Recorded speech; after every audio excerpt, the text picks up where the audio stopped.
The worst day of Fiona's life was about to get stranger, because at 2 in the morning, a Korean man with ripped clothes and 25 exhausted followers walked into her empty diner asking for food they couldn't pay for. He looked at her with eyes that had seen too much but still held hope, and she made a split-second decision that would lead to everything: love, heartbreak, betrayal, and a future she never saw coming. Before we jump in, drop a like and subscribe because this tale is about to take you on the most emotional roller coaster. You won't regret staying for this one. Fiona was wiping down the counter for the umpteenth time, because sitting still meant thinking about the eviction notice tucked in her apron, when 26 men walked through the door looking like they'd crawled through a war zone. The one in front, tall, sharp-featured, maybe 30, had torn sleeves and dirt smeared across his cheekbone but carried himself like he owned the building. His dark eyes swept the empty diner before landing on her. "We need food, please." His accent wrapped around the English words carefully. The men behind him looked worse, bruised, exhausted, soaking wet. Fiona's hand moved to the register, where exactly $43 sat because Mr. Patterson had taken everything else to cover her late payments. "How many of you?" she asked. 26 total. He glanced back at his group. "We have no money right now, but—" "Sit down." Fiona grabbed menus she didn't need, because these men weren't ordering a la carte. "I'll bring what I've got." The tall one blinked. "You don't understand. We cannot pay." "Did I ask you to?" She pushed through the kitchen doors before he could argue, because 3 crying spells today was enough, and she wouldn't add a fourth. The pantry held ingredients for maybe 15 decent meals. Fiona pulled everything: eggs, rice, the good bacon Mr. Patterson didn't know she'd bought with her own money, vegetables that needed using anyway. Her hands moved automatically, cracking eggs into bowls, firing up every burner. She'd worked doubles for 6 days straight, and the bank still wanted $12,000 she'd never see. 20 minutes later, she carried out the first plates.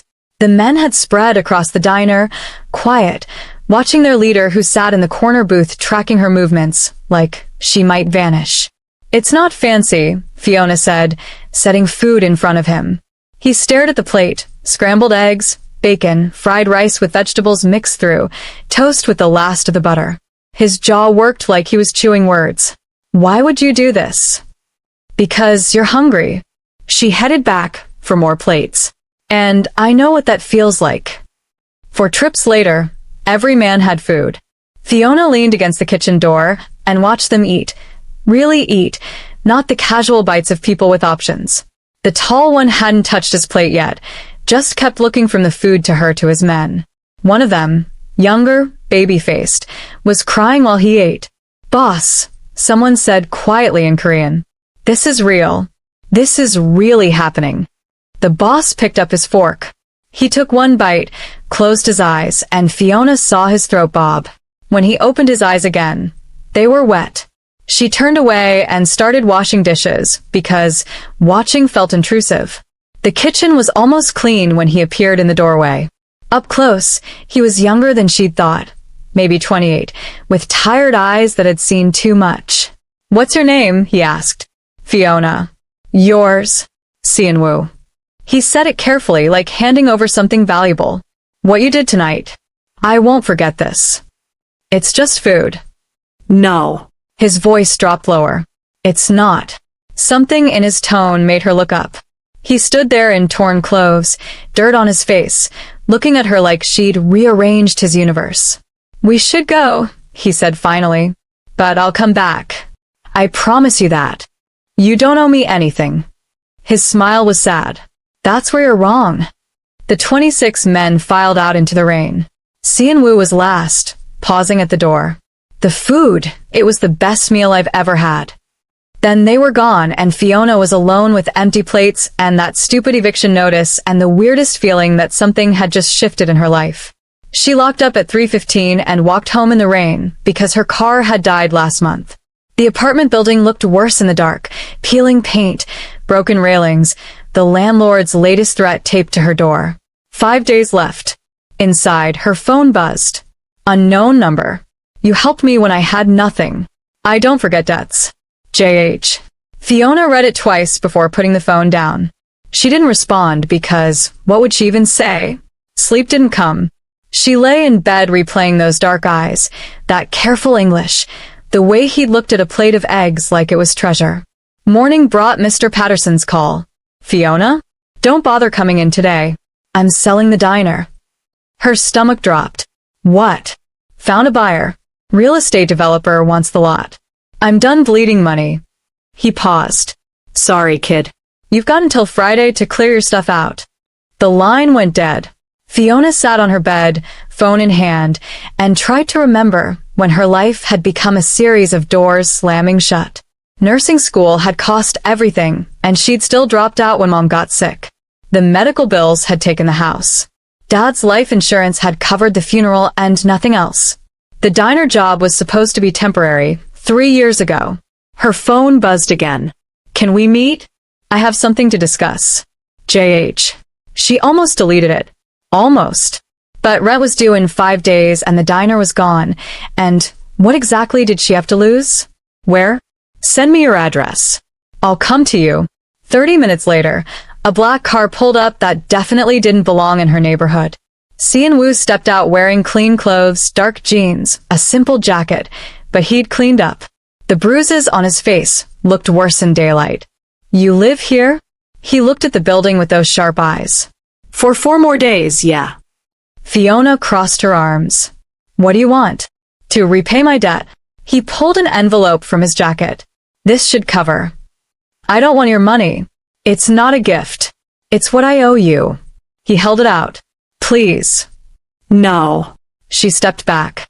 I helped because I wanted to, not because I expected payment. His expression shifted. Confusion, maybe respect. Then let me help another way. You're in trouble. I can see it. I'm fine. You're being evicted. You just lost your job. Your car is broken. He said it gently, not accusing. Am I wrong? Fiona's throat tightened. How do you? Because I pay attention. Sian-Woo moved closer. And because I know what it looks like when someone's drowning. Let me help. Why would you do that? Because last night, you fed 26 men who couldn't pay. You gave us the last food you had. You didn't ask questions or judge. His voice roughened. Do you know how rare that is? I just did what anyone. No. He cut her off. Most people would have called the police. You gave us kindness instead. That matters. Fiona looked at this stranger, who somehow saw through every wall she'd built. What kind of help are we talking about? Come work for me. Doing what? I run a business. Import-export, logistics. I need someone I can trust to manage the legitimate side, paperwork, accounts, dealing with clients. He paused. The pay is good. Very good. Import-export. She studied his face. That's not the whole story. No. He held her gaze. But I promise you'll never be asked to do anything illegal. The legitimate business is real and completely separate. I need someone clean for it. Why me? Because you have a good heart. And because. He hesitated, something vulnerable crossing his features. Because I trust you. I don't trust easily. The envelope was still in his hand. Fiona looked at it, at him, at her building with its eviction notices and broken dreams. How much are we talking about? He named a figure that made her dizzy. That's insane. Nobody makes that much doing paperwork. Someone with your integrity does. Sian-Woo tucked the envelope back in his jacket. Think about it. But decide fast, you have 4 days. He turned to leave. Wait. Fiona heard herself say it. What if I screw up? What if I'm not what you need? Sian-Woo looked back.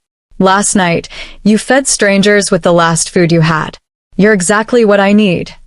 The office was in Gangnam, tucked between legitimate businesses, looking nothing like what Fiona expected. Maybe she'd been picturing something darker, but the 20th floor held clean lines, big windows, people working at computers like any corporate space. Sian-Woo led her through the main area where several men from that night looked up, recognized her, and their faces transformed. The baby-faced one who'd cried actually stood up and bowed. They're happy you're here, Sian-Woo said quietly. What do? Security. Logistics coordination. They handle the complicated parts. He opened a door to a private office. This is yours. The space was bigger than her apartment. Windows overlooked the city. The desk was actual wood, and someone had left a plant on the bookshelf. Sianwoo, this is too much. It's what the position requires. He gestured to the computer. Your job is simple: manage client accounts for the export business, track shipments, handle invoicing. Everything you need to know is documented. My assistant will train you. And the other stuff? The stuff you're not telling me about. His expression hardened slightly. You'll never see it. Never touch it. That's the point of hiring someone clean. A woman appeared in the doorway, maybe 40, elegant, carrying a tablet. Boss, your 10 o'clock is here. Thank you, Minhan. Sianwoo turned back to Fiona. She'll get you started. If you need anything, ask her or me directly. Nobody else. He left and Minhan smiled. You must be special. The boss doesn't hire people personally. We met randomly. Nothing about the boss is random. Minhan pulled up a chair. Come on, let's get you set up. The work isn't hard, but it's detailed. Think you can handle detailed. 4 hours later, Fiona's head was spinning with client codes, shipping manifests, and customs documentation, but she got it. The legitimate business exported Korean goods to Africa, imported African textiles and art to Korea. Real products, real clients, actual paperwork. See. Minhan closed the last file. Boring corporate stuff. The boss keeps this completely separate from his other interests. What are his other interests? Minhan's smile turned diplomatic. Nothing you need to worry about. Lunch. They ate in the building cafeteria, where people nodded respectfully at Minhan but gave Fiona curious looks. The baby-faced guy from before approached their table nervously. I wanted to say thank you, he said in careful English. For the food. That night. It meant a lot. You don't have to thank me. Yes, I do. He bowed slightly. I'm Sungmin. If you ever need anything, just ask, okay? After he left, Minhan leaned forward. What did you do to inspire such loyalty? I just fed them. It's more than that. Minhan studied her. The boss has been different since that night. Lighter, maybe. Less dark. Dark how? That's his story to tell. Minhan stood. Come on, let me show you where everything is. The first week blurred past, learning systems, meeting clients over video calls, organizing shipments of pottery and textiles and electronics. The work was actually interesting, dealing with people from different countries, solving logistics puzzles. Sianwoo appeared occasionally, checking her progress, asking if she needed anything. He was professional, distant, nothing like that vulnerable moment outside her building. On Friday, Fiona's first paycheck hit her account, and she actually gasped. It was real, all of it, enough to pay 3 months' rent and buy groceries and maybe fix her car. She was leaving the office when Sianwoo caught up to her. How was your first week? Overwhelming but good. She paused. Thank you for this. You're earning it. He shifted his weight. I wanted to ask, there's a gallery opening tomorrow night. For one of our clients. An artist from Senegal. Would you like to come? It would help to meet clients in person. Something in his tone suggested it wasn't just business. Are you asking me on a date? His ears went slightly red. I'm asking if you'd like to attend a work event. That's not an answer. Maybe it's both. He looked away. You don't have to. I just thought. What time should I be ready? His head snapped back. Really? It's work, right? She smiled. I should meet the clients. 7 o'clock. I'll pick you up. He left quickly, like staying might complicate things. Minhan appeared from nowhere, grinning. That was adorable. It's a work event. Sure it is. Minhan laughed. You know he hasn't dated anyone since his fiancée cheated on him 2 years ago?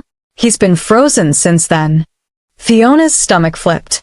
I didn't know he had a fiancée. Not anymore.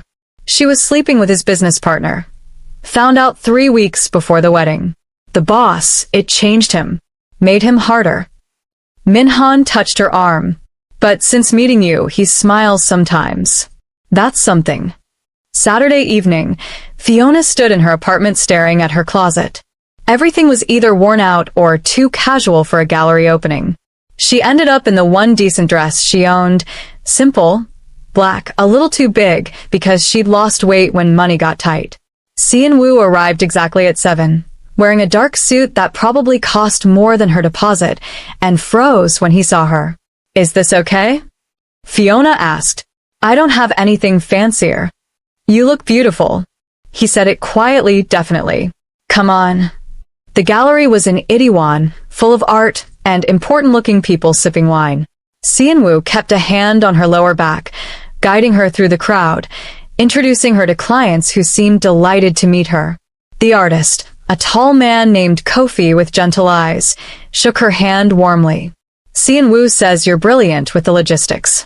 Thank you for making this exhibition possible. I just did the paperwork. Paperwork makes art move across borders." Kofi smiled.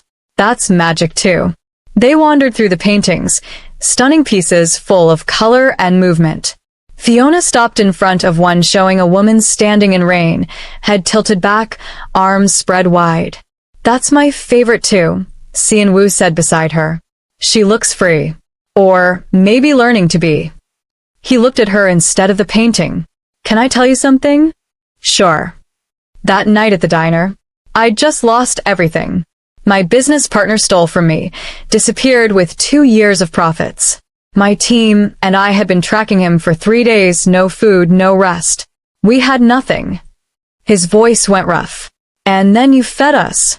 Not because you had to. Not because we could pay. Just because we were hungry." Sian-woo. "Nobody's done that for me since I was a kid." He turned to face her fully. "You reminded me that kindness exists. That not everyone has an angle. Everyone has an angle. Not you." His hand came up like he might touch her face, then dropped. "That night, you had nothing too, but you shared it anyway. That's who you are." Fiona's heart hammered against her ribs. "Who are you really? Not the business stuff. Really. Someone who made bad choices, trying to survive." He held her gaze. "Someone who's trying to build something legitimate now, something clean, but the past doesn't let go easily. Someone who hasn't trusted anyone in 2 years until you." "Why me?" "Because you saw me hungry and desperate, and you helped anyway." His voice dropped. "Because you're real in a world full of people wearing masks." Someone called his name across the gallery. Sian-woo stepped back, that professional mask sliding into place. "I should go." Fiona managed a smile. "It's okay." But her hands were shaking and her chest felt too full, and she knew, absolutely knew, she was falling for this complicated man with his painful past and careful kindness. Monday morning brought a surprise. 3 men in suits appeared at Fiona's desk looking nervous and speaking rapid Korean with Min-han until she finally waved them off and turned to Fiona with a strange expression. "The boss's ex-fiancé is here," Min-han said quietly. "In his office right now." Fiona's stomach dropped. "Should I just stay here? This won't end well." 10 minutes later, raised voices filtered through the door, a woman's sharp tone, Sian-woo's cold responses. Then the door flew open and a woman stormed out, beautiful and angry, designer clothes and perfect hair. She stopped when she saw Fiona. "Who are you?" "I work here." "Right." "Work." The woman's smile was nasty. "Did he tell you about me? About how he couldn't satisfy me, so I found someone who could." "That's enough, Hygiene." Sian-woo appeared in the doorway, face like stone. "What, embarrassed?" Hygiene laughed. "You should tell her, Sian-woo.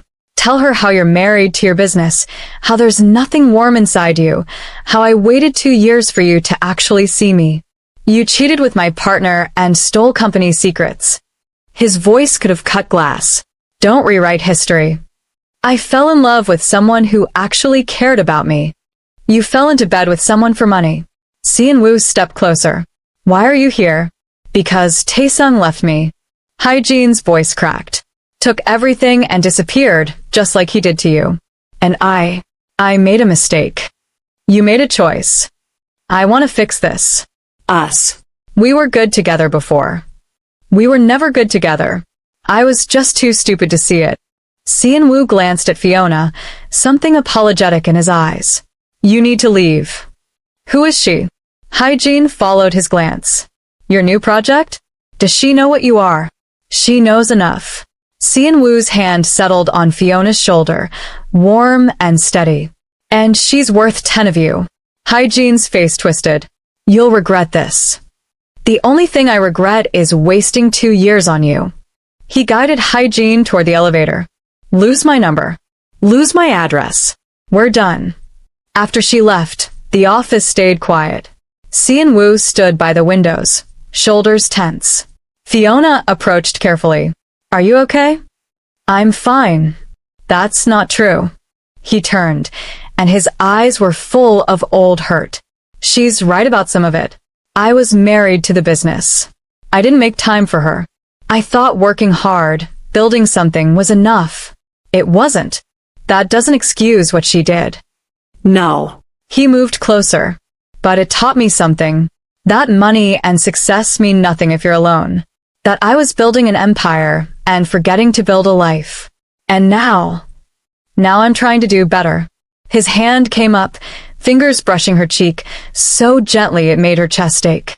You make me want to do better. Fiona caught his wrist. Sian-woo, I'm not. I'm just someone who fed you once. Don't put me on a pedestal. I'm not. I'm seeing you exactly as you are, kind, strong, real. And He stopped, swallowed. I haven't felt this way since before Hygiene destroyed everything. It scares me. What if I screw up? What if I disappoint you? What if you don't? He stepped back, giving her space. I'm not asking for anything. I just wanted you to know. He left her standing there, heart racing, mind spinning. Minhan appeared with tea and sympathy. That was intense. He said he has feelings for me. Obviously. Minhan sat beside her. The question is, do you feel the same? Did she? Fiona thought about those dark eyes, that careful vulnerability, the way he looked at a plate of eggs like it was everything. Yeah. Maybe. Probably. Then what's the problem? I'm a mess. I have no money, no education, no prospects. He's him. Building an empire. Why would he want me? Because you fed him when he had nothing. Minhan squeezed her hand. Because you saw him as human, not a boss or a criminal or a bank account. That's rare. Over the next week, Sian-woo kept his distance, professional and polite. But Fiona caught him watching her sometimes, expression unguarded. And twice, he brought her coffee without being asked, remembered she took it with too much sugar. On Thursday, Sungmin knocked on her door. Boss wants you in the conference room. The room was full, 20 of the original 26 men, plus others she'd seen around. Sian-woo stood at the head of the table, and when she entered, everyone turned. We're expanding the legitimate business, Sian-woo said. Opening an office in Nairobi. I need someone to set it up, manage it for 6 months until it's running smoothly. His eyes found hers. I'd like you to go. Fiona blinked. Me? You're good at this. Better than anyone else I have. He paused. It's a promotion. Significant pay increase. Full relocation package. Nairobi. She said it slowly. In Kenya. We have contacts there, clients. You'd be building something from the ground up. He looked away. But I understand if you don't want to leave. The room waited. Fiona's mind raced. This was huge, a real career move, a chance to actually build something. But it meant leaving, and leaving meant, can I think about it? Of course. Take a week. After the meeting, Fiona found Minhan. Did he just send me away? I don't think so. Minhan frowned. I think he's giving you an opportunity. Or maybe protecting you from his world. Hard to say. That night, Sian-woo called her. Are you angry? I don't know what I am. The offer is real. You'd be amazing at it. He breathed out. But I'll understand if you think I'm pushing you away. Are you? Silence stretched. I don't know. Maybe I'm trying to give you a future that doesn't involve my complications. Maybe I'm scared that if you stay, you'll see too much and leave anyway. Or maybe. His voice roughened. Maybe I'm terrified that I'm falling for you, and I'll ruin it like I ruin everything. Fiona's throat tightened. You haven't ruined anything. Not yet. He laughed bitterly. Hygiene was right, you know. I'm cold. I'm too focused on business. I don't know how to let people in. That's not what I see. What do you see? Someone who takes care of his people. Who remembers how I take my coffee. Who looks at me like... She stopped, courage failing. Like what? Like I matter. The silence this time felt different, charged, full of things neither could say. You do matter, Wu said finally. More than you know. That's why I offered you Nairobi. Because you deserve opportunities that have nothing to do with me. And if I want opportunities that include you? She heard his sharp intake of breath. Fiona. I'm not taking the job. Not because it isn't amazing, but because I'm not running from whatever this is. Her heart hammered. I'm staying. You shouldn't. I'm... Complicated, yeah. I got that. She smiled even though he couldn't see it. But I'm pretty complicated too. So, maybe we figure it out together. I don't want to hurt you. Then don't. Simple. Terrifying. True. Another long silence, then, okay. But we go slow. I need to do this right. What's right look like? I have no idea. She heard the smile in his voice. But I'd like to find out. Going slow apparently meant Wu showing up at her apartment Saturday morning with paint supplies and announcing they were fixing her ceiling leak because the landlord wouldn't. Fiona stood in the doorway in pajamas, hair a mess, and he just grinned. You said we should figure this out together, right? I'm figuring you need a working ceiling. This isn't a date. No, this is me being useful. He held up a toolbox. Let me in. They spent 4 hours patching plaster and repainting, arguing about color choices, laughing when he got paint in his hair. It was domestic and weird and perfect. Why do you know how to fix ceilings? Fiona asked, watching him work. My grandfather was a handyman. Taught me everything before he died. Wu's expression went soft. He'd be disappointed in some of my choices, but he'd like you. How do you know? Because you're real. He valued that above everything. Wu climbed down from the ladder. There. Good as new. They stood in her small apartment, paint splattered and tired, and Fiona felt something shift between them, something deeper than attraction, steadier than infatuation. Thank you, she said. For what? For being here. For not making this complicated. Oh, it's definitely complicated. He stepped closer. But maybe complicated isn't bad if you're with the right person. His phone rang, shattering the moment. Wu answered, face going hard. He spoke rapidly in Korean, voice sharp, then hung up. I have to go. Something happened with the shipment. He looked torn. I'm sorry. It's fine. Go. But he hesitated. Tomorrow. Let me take you somewhere. Properly. Like a date? Exactly like a date. He was already backing toward the door. I'll pick you up at noon. Sunday, he arrived with tickets to an aquarium outside the city. They spent hours watching fish, arguing about which sea creature was coolest, eating overpriced ice cream. Wu was different here, lighter, younger, laughing at stupid jokes. I used to come here as a kid, he said, standing in front of the shark tank. Before everything got complicated. I'd pretend I was a marine biologist instead of what I became. What did you become? Someone trying to survive who made choices I'm not proud of. He watched the shark circle. My family lost everything when I was 15. Father's business failed. Mother got sick. We had nothing. I started working for people who weren't good, but they paid well. And now I'm trying to build something legitimate, something clean. But the past follows you, you know? The connections, the debts, the reputation. He turned to her. That's why I wanted you in Nairobi. So you wouldn't be touched by any of it. I'm tougher than you think. I know you are. His hand found hers. But I don't want you to have to be tough because of me. They walked through the rest of the aquarium hand in hand, not talking about the heavy stuff, just being together. On the drive back, Fiona's phone rang. her landlord, shouting about the ceiling repairs. You can't make modifications without permission. The ceiling was leaking into my apartment. That's not the point. You've violated your lease. I'm keeping your deposit, and you need to be out by the end of the month. The call ended. Fiona stared at her phone, anger and exhaustion warring inside her. What happened? Wu asked. I'm being kicked out. Because I fixed the leak he refused to repair. She laughed bitterly. Perfect. Wu pulled over, turned to face her. Move in with me. What? I have a house, plenty of space. You'd have your own room, your own privacy. Just until you find something else. Wu, that's practical. We're dating, sort of. You need a place. I have space. He held her gaze. Please. Let me help. This is moving really fast. I know. But when things feel right, do they have to be slow? He touched her face. I trust you in my space. In my life. If you're comfortable with it. Fiona thought about her apartment with its peeling walls and angry landlord.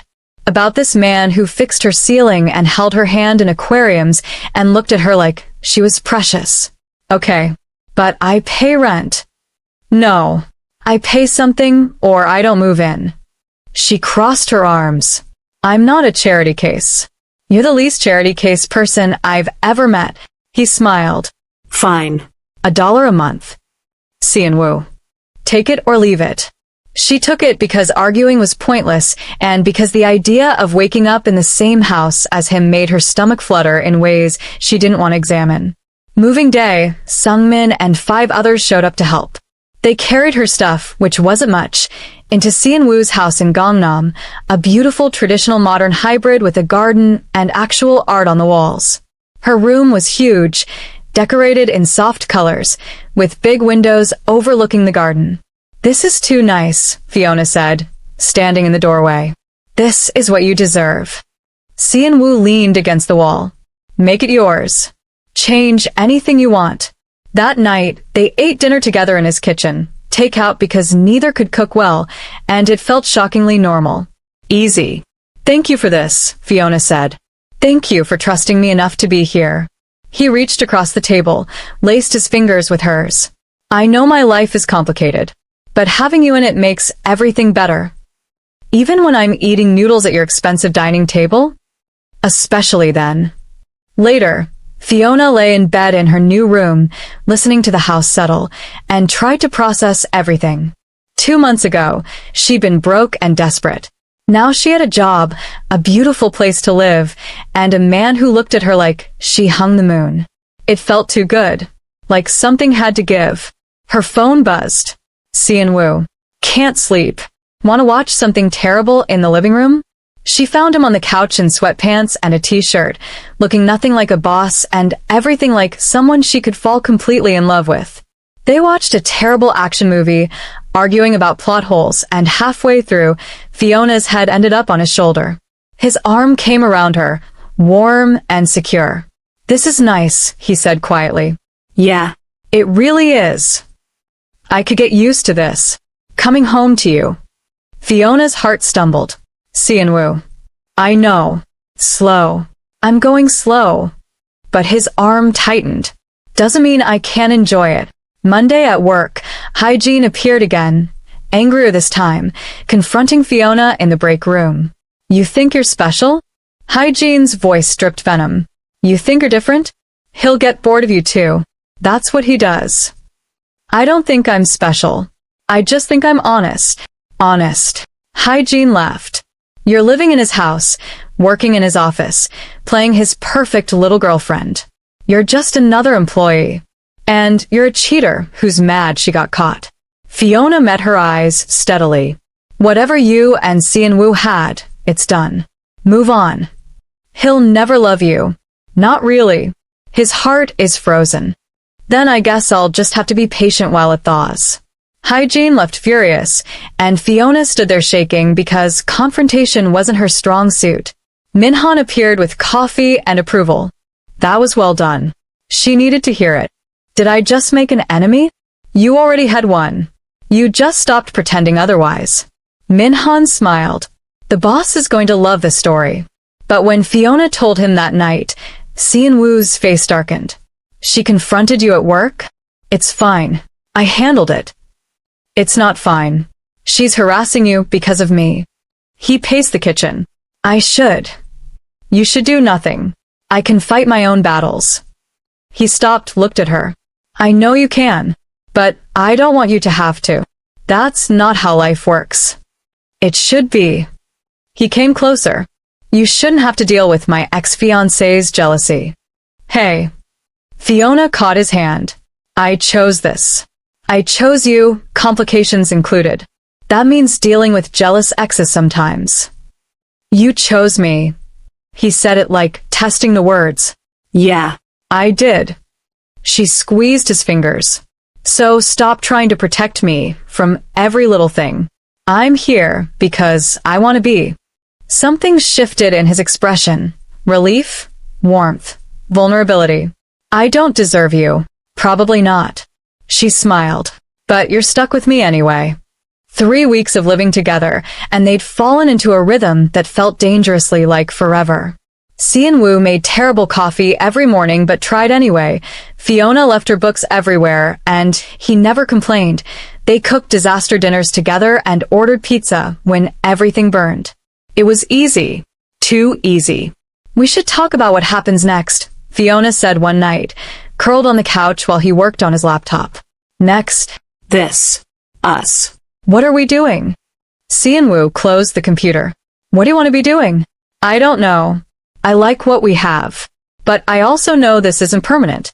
Eventually, I need to find my own place, and we need to figure out if we're actually together or just roommates who flirt.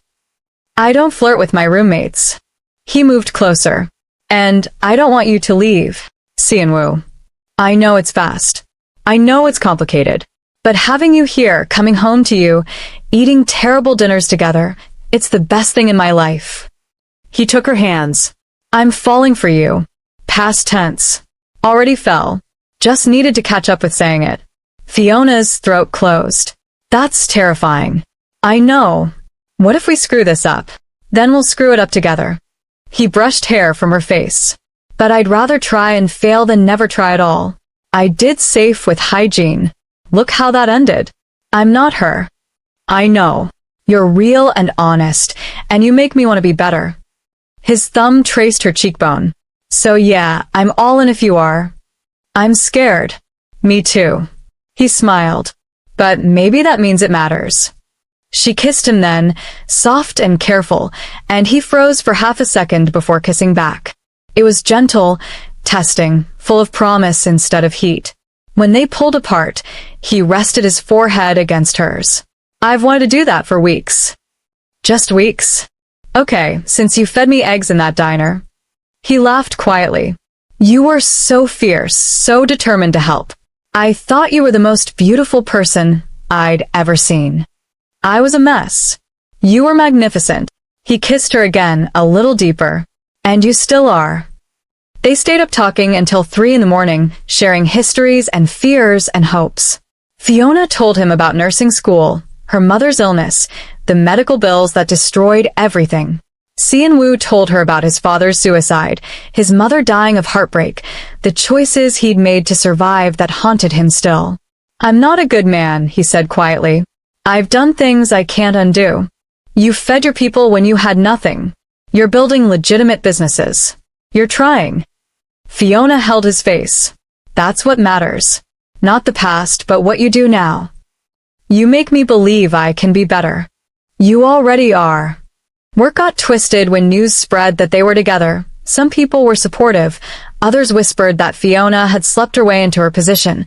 A few confronted Si-Woo directly about mixing business with personal.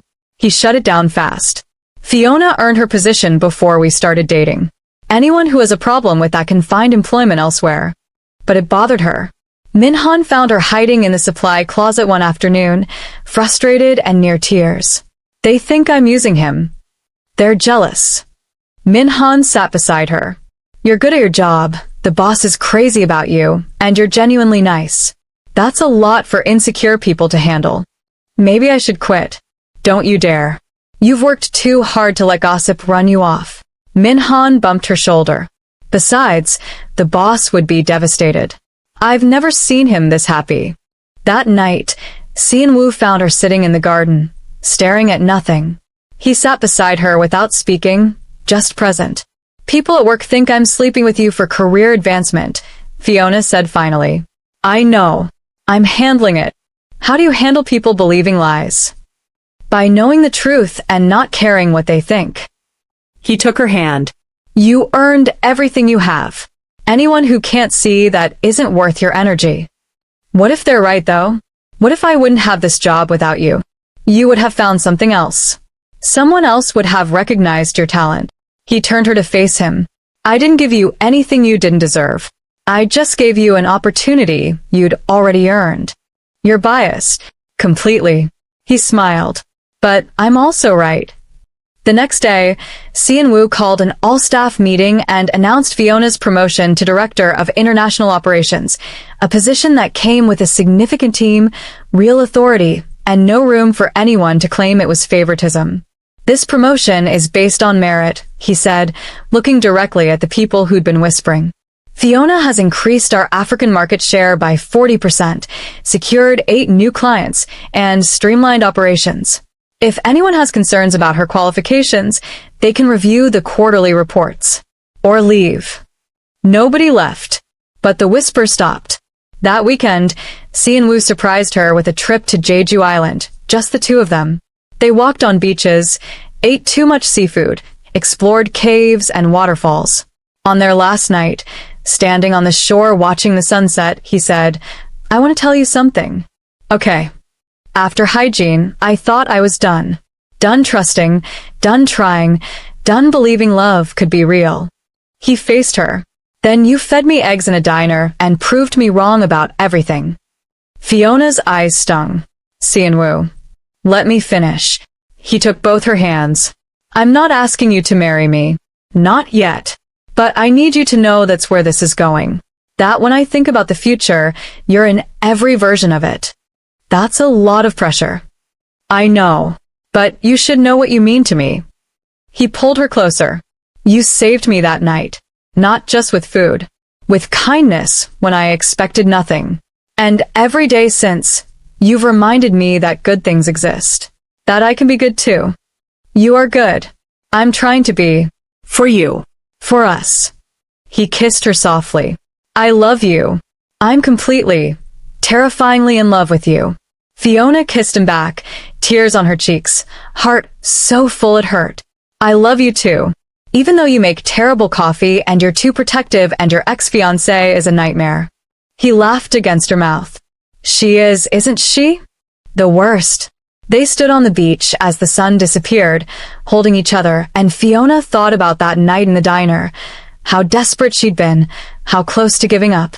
How feeding a stranger had somehow led to this moment, this man, this impossible love. Thank you, she whispered. For what? For walking into that diner. For trusting me. For being you. She pulled back to see his face. For making me believe in good things again, too. We saved each other then. Yeah. I think we did. Back home, life settled into something Fiona never expected. Stable, happy, full of small moments that mattered more than grand gestures.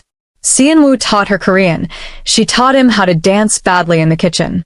They argued about which houseplants to buy and whether action movies or comedies were superior. His team accepted her fully once they saw how happy she made him. Sungmin started calling her boss lady and bringing her favorite snacks. Minhan became her closest friend. Even the older members who'd been skeptical warmed up when they saw her working late, solving problems, caring about the business like it was her own. Because it was becoming her own. I've been thinking, Xianwu said one night, cooking dinner while she chopped vegetables. About legitimizing everything. Fully. Closing down the gray areas. Focusing only on legal businesses. Really? You make me want to be someone you can be proud of. Not someone living in shadows. He glanced at her. Would you help me? It'll take time, careful planning, but I want to do this right. Of course I'll help. It means some people will be unhappy. People who benefit from the current system. Can you handle that? For you? For us. He set down the knife, came to her. I can handle anything. They spent the next months carefully transitioning, moving assets, closing questionable ventures, strengthening legitimate operations. It was complicated and sometimes dangerous, but Sian-woo kept his word. Fiona never touched the illegal side, never saw things that would compromise her. But she knew it was happening. Knew he was fighting battles she couldn't see to build the future he'd promised. One night, Sian-woo came home late, bruised and exhausted, and Fiona's heart stopped. She helped him clean up, hands shaking, not asking questions because she'd promised not to. It's done, he said finally. Everything questionable is closed. We're completely legitimate now. At what cost? Some money. Some connections. Some people who aren't happy with me. He caught her hands. But nothing I'm not willing to pay. You're worth more than all of it. Don't get hurt for me. I'm not. I'm doing this for us. For the life we're building. He pulled her close. For the kids we might have someday who won't grow up wondering if their father is a criminal. Fiona's breath caught. Kids. Too much too fast. No. Just unexpected. She looked up at him. You think about that? All the time.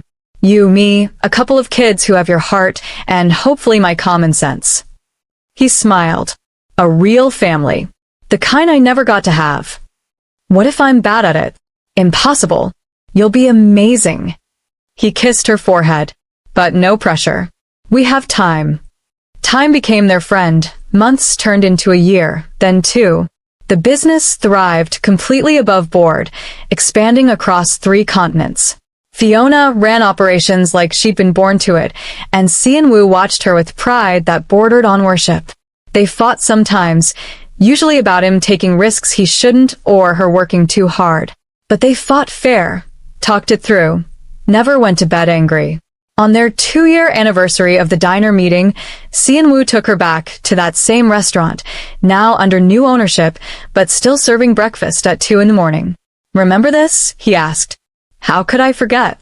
I was so hungry that night. Physically, yeah, but also. He paused. Also starving for something real. Something good. And then you appeared like you'd been sent just for me. Dramatic much? Always. He pulled out a small box. I said I wasn't asking yet. That was 2 years ago. I'm asking now. Fiona's vision blurred. Sian-woo. I love you. I've loved you since you fed me eggs without asking for payment. I've loved you through every moment since. He opened the box, a simple ring, beautiful. Marry me. Build this life with me for real. Yes. Obviously yes. He slid the ring on, kissed her breathless, and the night shift workers in the diner actually clapped.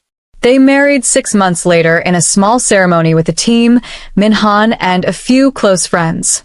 Fiona wore a dress she actually got to choose, Sian-woo cried during his vows, and Sungmin gave the worst best man speech in history that somehow made everyone laugh and cry. 2 years ago, Boss came back from a terrible night and said he met an angel, Sungmin said. We thought he was delirious from hunger. Turns out he was right.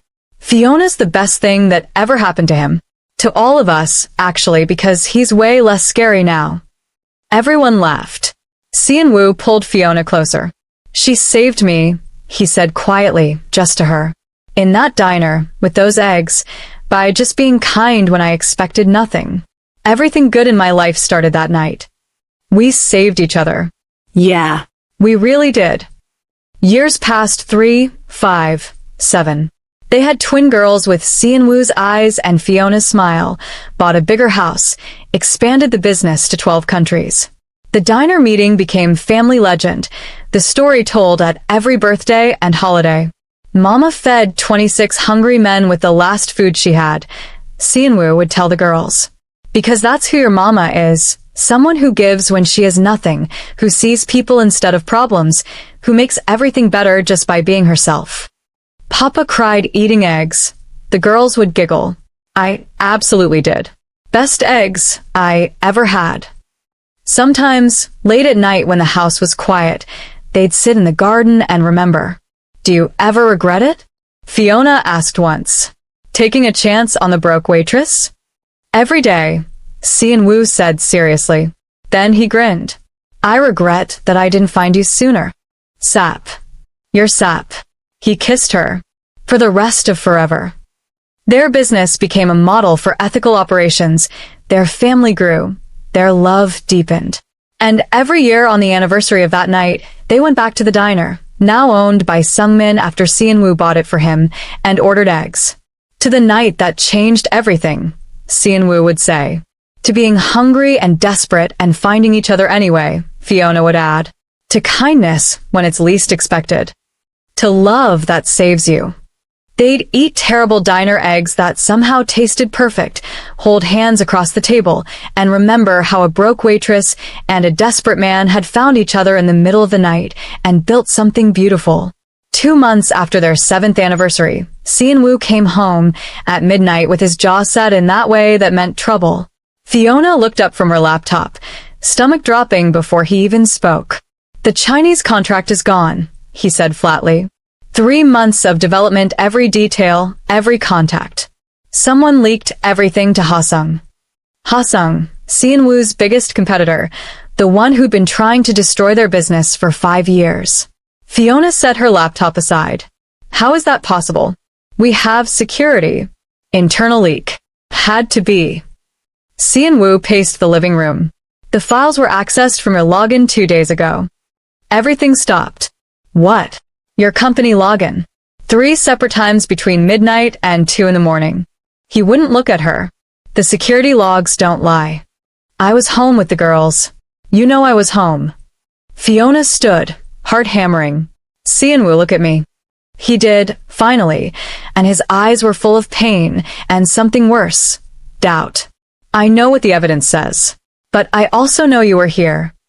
He dragged a hand through his hair. Someone used your credentials. I need to figure out who. You believe me. Of course I believe you. But his voice wavered just slightly. I need to understand how this happened. The next morning, Si-Wu's head of security, a quiet woman named Ji-won, arrived to interview Fiona. Professional, clinical, asking questions that felt like accusations wrapped in politeness. When did you last access the Chinese files? Last week. Tuesday, I think. Do you share your password with anyone? No. Never. Have you noticed any suspicious activity on your accounts? Nothing. Everything's been normal. Ji-won made notes, expression neutral. After she left, Min-han appeared looking stricken. This is insane. Everyone knows you wouldn't do this. Does Si-Wu know that? Fiona's voice cracked. Did you see how he looked at me? He's scared. The Chinese deal was worth 40 million. Ha-Sung having that information destroys everything. Min-han grabbed her hands. But he loves you. He'll figure this out. Except he didn't figure it out. 3 days passed and the investigation found nothing. No evidence of hacking, no proof someone else had used Fiona's login. Just those damning timestamps showing her credentials accessing confidential files while she slept.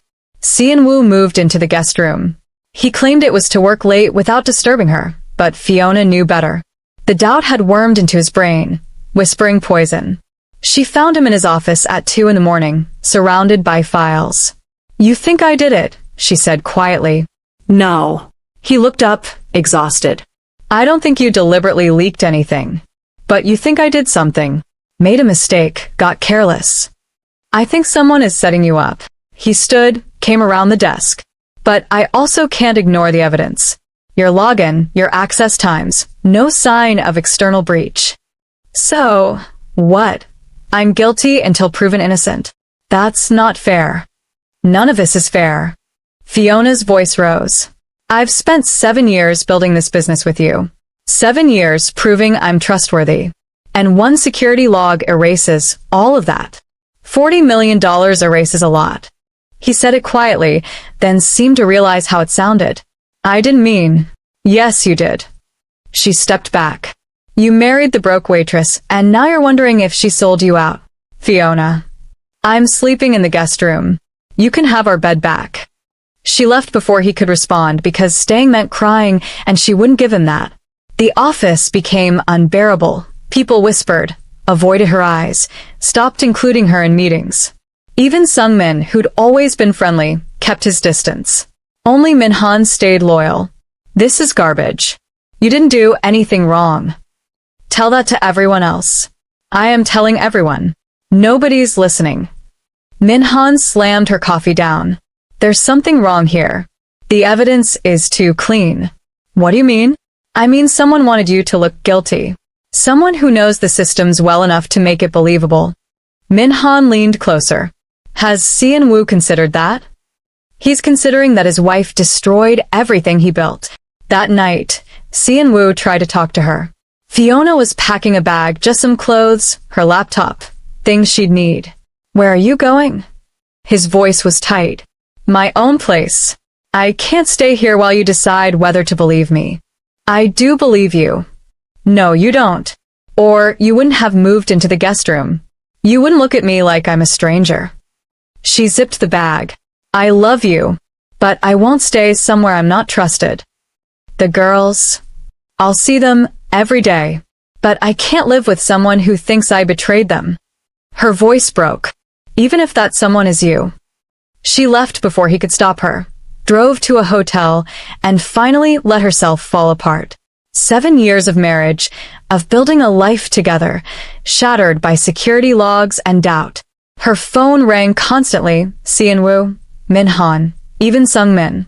She ignored all of them. On the third day, Minhan showed up at the hotel room door. We need to talk. I don't want to. I found something. Let me in. Minhan had her laptop, files spread across the screen. I've been digging into the security logs. Look at this. She pulled up data that meant nothing to Fiona. What am I looking at? Your login accessed the files at midnight, 1:15 and 1:45. But look at the IP addresses. Minhan highlighted 3 different codes. They're all different. Your home computer would show the same IP every time. Meaning someone cloned your credentials and accessed from multiple locations to make it look less suspicious. Minhan grinned. This isn't you being careless. This is someone framing you.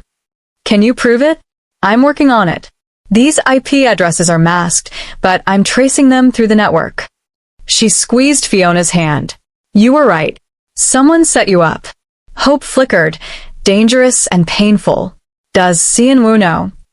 Not yet. I wanted to tell you first. Minhan's expression hardened. He's been a complete idiot about this. He's scared. The business. The business isn't more important than you. He should have known that immediately. Minhan packed up her laptop. I'll have proof in 2 days. Then everyone will know you were set up. But 2 days felt like forever. Fiona stayed in the hotel, saw the girls at school pickup, avoided Sian-woo's calls. The 5th night, he showed up at her door looking like he hadn't slept in days. Please let me in. She did because turning him away hurt more than facing him. He stood in the middle of the small room, hands in his pockets, looking lost. Minhan told me about the IP addresses, he said quietly. So, you believe me now that there's evidence? I believed you before. He stopped, swallowed. I was terrified. Ha-sung having that information destroys everything we've built. And the log showed your login, and I couldn't understand how, and my brain went to the worst place. That I betrayed you. That I trusted the wrong person again. Like with Hygiene, with Tae-sung, with every person who's ever screwed me over. He looked at her finally. That I'd been stupid to believe in good things. So, you chose the business over me. I chose fear over faith. His voice cracked. And I hate myself for it. You've never given me a reason to doubt you.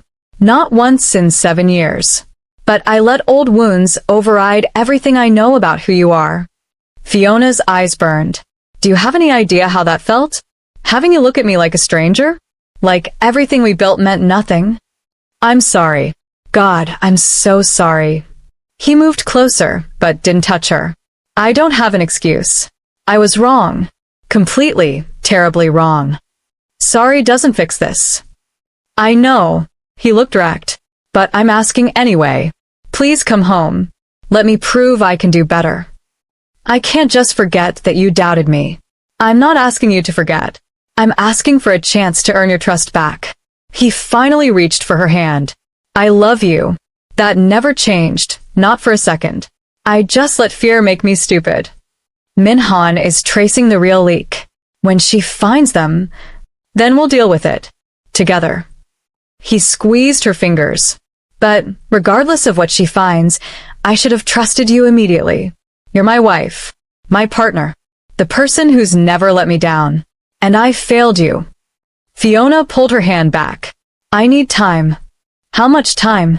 I don't know. She looked away. You hurt me, Sian-woo. Really hurt me. And I can't just pretend that didn't happen because you apologized. I understand. He moved toward the door, shoulders slumped. But I'm not giving up. On us, on fixing this. Whatever it takes. After he left, Fiona sat on the bed and cried, for the trust that broke, for the marriage that cracked, for the fear that maybe they couldn't come back from this. Minhan called the next morning, voice tight with excitement. I found them. Meet me at the office. The conference room held Sian-woo, Ji-won, Minhan, and 3 men Fiona recognized, Dae-hyun, Woo-jin, and Chong-min, all part of the original 26 from that first night. They looked terrified. These 3 cloned her credentials, Minhan said, pulling up evidence. They accessed the Chinese files using your login from 3 different locations, then sold the information to Ha-sung for 200,000 each. Fiona's legs went weak. Why? Dae-hyun wouldn't meet her eyes. Ha-sung approached us 6 months ago. Offered money, positions in his company. He said the boss had gone soft, that the business would fail under your influence. So you decided to destroy us? Sian-woo's voice was ice. We thought it would force you to see she was the problem, Woo-jin said desperately. That you'd pushed out the real family for her. She is family. Sian-woo stood slowly. She's my wife. And you 3 just ended your careers over jealousy and stupidity. We were trying to protect you. By framing my wife. By making me doubt the one person who's never betrayed me. He looked at them with contempt. You 3 have been with me since the beginning. I trusted you. And you sold me out for 200,000 and hurt the woman I love in the process. Chong-min finally looked up. We made a mistake. Mistake implies accident. This was deliberate, calculated betrayal. Sian-woo turned to Ji-won. Call the police. I'm pressing charges. Boss, please. Get them out of my sight. Security escorted the 3 out. The room fell silent except for Minhan's quiet crying because she'd been friends with Woo-jin for 5 years. Sian-woo turned to Fiona. I'm sorry. For doubting you. For not seeing this. For making you feel like you weren't believed. They tried to destroy us. They failed. He came closer carefully. Because we're stronger than that. Than them. Than doubt. Than fear. You still doubted me. I know. And I'll spend however long it takes making that right. He touched her face gently. Please come home. Let me show you I can be better. Fiona looked at this man she'd loved for 7 years, who'd broken her trust, and was now trying to rebuild it. Part of her wanted to stay angry, to make him hurt like she'd hurt. But another part, the part that remembered feeding him eggs when he had nothing, the part that had built a life with him, wanted to try. Okay, she said finally. But things have to change. Anything. You don't get to doubt me again. Ever. No matter what the evidence says, you trust me first and investigate second. Done. And we're doing counseling. Together. Because this broke something and we need help fixing it. Whatever you need. He pulled her into his arms. I love you. I'm so sorry I forgot that for even a second. She let herself be held because she'd missed it, missed him, missed the security of being with someone who saw her. Even if he'd forgotten for a while. The fallout was brutal. Ha-sung lost the Chinese contract when evidence of corporate espionage came out. The 3 men went to prison, and the company had to rebuild trust internally. But slowly things healed. Counseling helped Sian-woo understand why he defaulted to doubt, helped Fiona process the betrayal of being distrusted by the person who should have believed her automatically. 3 months after everything exploded, They renewed their vows in the same diner where they'd met. Just the two of them, Minhan as witness, Sungmin cooking terrible eggs. "I promise to trust you first," Sianwoo said, holding her hands. "To remember that you're the person who fed me when I had nothing, who chose me when you had no reason to. To never let fear override what I know about your heart." "I promise to remember that you're human," Fiona said. "That trauma makes us stupid sometimes. And to fight for us even when it's hard." They sealed it with a kiss that tasted like forgiveness and coffee and new beginnings. "You two are disgusting," Minhan said, crying. "But also perfect." "We're complicated," Sianwoo corrected, pulling Fiona closer. "Yeah," Fiona agreed. "But complicated works for us.